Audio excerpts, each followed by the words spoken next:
Do'stlar, 7 ga 4 do'konimizda sizlarga kichik obzorni qilib bermoqchiman. Ma'lumotlarni beraman. Narx masalasida ma'lumot beraman, chunki vaqt o'tgan sari o'zgarib turadi. Telefon qilib bemalol bilishingiz mumkin. Bu Namangan viloyatiga ketyapti.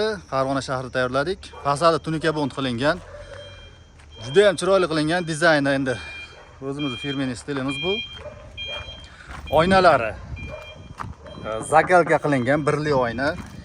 Eshiklarniki oltilik kuydirilgan bu ham. Kirganimizda o'ng qo'lda kulchatirlari bor. Bittasi bilan ichkari yonadi, ikkinchisi bilan tashqarida osveshение yonadi. Tashqariga ham kabel chiqarib qo'yganmiz. Rizitkalari 6 ta qilingan. 5 ta qilinibdi ikkitalikdan. Kabellari endi bu yerga o'zi uchoch qo'yganda shit qo'yib oladi klient o'zi. Bu joydan endi har bitta rizka uchun, kulchatir uchun alohida kabel borgan. Patologiya dekor plast qilingan, sifatli mahsulot ishlatganmiz. Devorlari ham dekor plast qilingan, chiroyli narsa tanlangan. Poli linoleum, polda ostida taxta bor, yog'och pol taxta, undan keyin penoplast, undan keyin tunika qo'yilgan yerda ostidan ham. Forchka ikkita qo'yilgan, bu ham yaxshi mexanizmli qo'yiladi, shu ochilib yopilishga oson bo'lsin deb. Asosi shvellerdan, pasti, tepasi, keyin lagerlar tashalgan. Devorlarni, patologlarni, utepletlari 3 qavat qilingan. Bemalol issiq sovuqda konditsioner yoqib ishlasa bo'ladi. Qish kuniga konditsioner ham shart emas bunga. Lekin yozda kuniga konditsioner yoqqaningizda bemalol issiq sovuqda ushlay oladi. Devorlarimizning qalinligi taxminan 15-16 sm. Ko'pchilik ko'chma do'kon qilayotganda devorlar yo'q qo'yib qo'ygan. Mana shu oynani profili qanchalik bo'lsa, devorning qalinligi ham shunchalik. Bizda unaqa emas, biz qalinroq qilishga harakat qilamiz. Qisqasi do'konimizni 10 marta ko'tarib tushirgani, 1000 kilometrgacha xudo xolasa mashinada borishga kafolat beramiz. Dastlabki xizmatlari bizda yo'q, mashinamiz yo'q. Shuning uchun qayerga boradigan bo'lsa, mashina alohida dogovor qilinadi. Qayerga necha pulga borsa, mijozi hisobidan bo'ladi. Chunki xarajatlarga qo'shmaymiz bu narsalarni. Misol, kulchatir, oyna, eshik, pol taxta hamma yo'q. Devor patologlari xarajat bo'lsa, misol smetaga yoziladigan bo'lsa, kalkulyatsiya qilinayotganda. Mashinani qo'shmasligimiz sababi mijozlar hamma joydan, har xil joydan bo'lgani uchun alohida oxirida keyin kelishiladi. Yo'l kira xizmatlari mijozlar hisobidan. Do'konlarda 2019-yildan beri tayyorlaymiz. Shu davr davomida 500 dan ortiq mijozga xizmat ko'rsatganmiz. Samarqandda filialimiz bor. Samarqandda filialimizdan Buxoro, Navoiy tomonlargacha qilib berganmiz.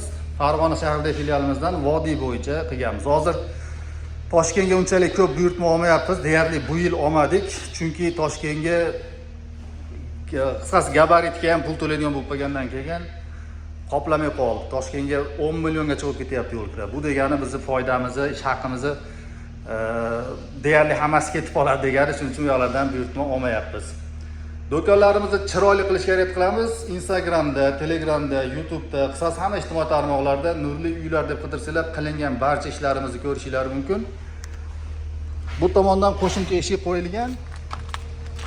Standartimizda oldida eshik oynalari bo'ladi, lekin qo'shimcha eshiklar, qo'shimcha narsalar qo'yilganda bular alohida hisoblanadi. Misol, bitta eshik nech pul bo'lsa, shu qo'shiladi.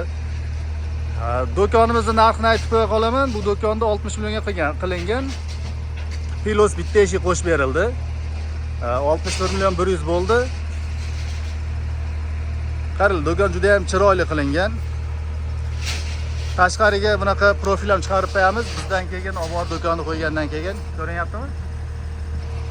Do'konda obor qo'ygandan keyin naves qiladigan bo'lsa ham shundan chiqarib ketaveradi. Fasadni buzib, pachaqlab yurmaydi.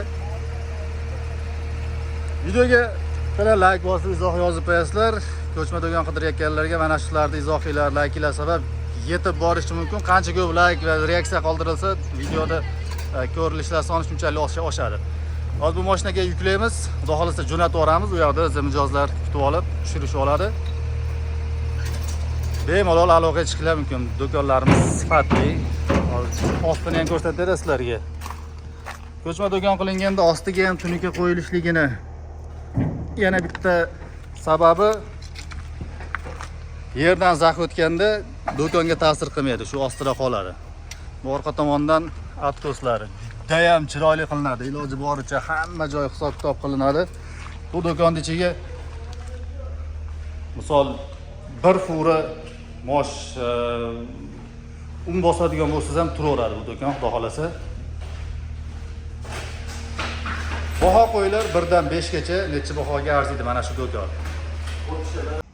Do'konda hozir yuklab oldik endi. Yaxshi yuklandi.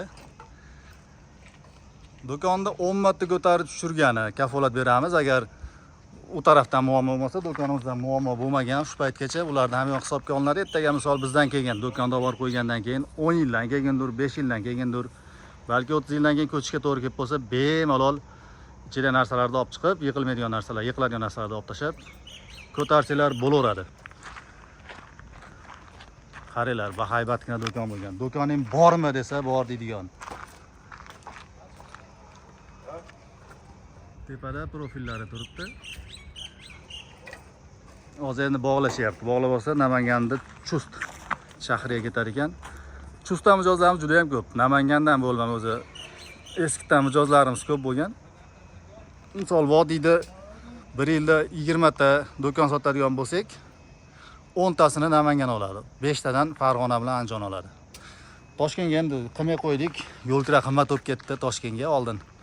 3 million 4 millionga borib berardi Toshkentlik bu joyga. Klientga og'irlik emas, 3-4 million to'lash. Hozir Namangan postini o'tkazmayapti. Gabaritda to'lovini qilasan deb 10 milliondan oshib ketyapti. Har bir kilometrga faloncha puldan to'lanyapti. Shuning uchun Toshkentga buyurtma olmayapmiz. Endi olib ketaveraman 10 million to'lab deydigan odam bo'lsa, misol mashinasini topadi. O'zi mashinaga aralashmay qo'ydik hozir. Bir ikki safar to'piga kirib qoldik. 10 milliondan to'ladikda, u degani bolalarning ish haqqi ham, firmaning foydasi ham chiqib ketdi nashgan qo'shilib. Do'konda osti bu tunuka qo'yilgan.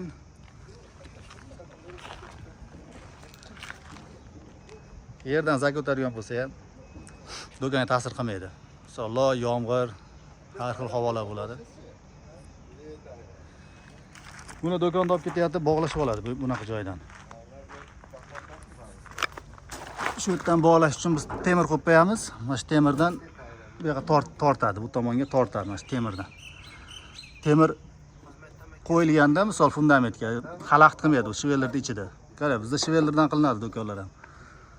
Chunki shivellar profildan ko'ra ancha baquvvat narsa, chunki do'kka ko'tarib tushirganda shivellar bo'lgan hisobiga, profil emas bo'lganligi hisobiga deformatsiya bo'lmaydi. Orqa tomonda ham shunaqa temir bor.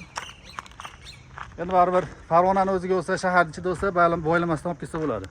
Lekin uzoq masofaga ketganda baribir bog'lab olish kerak.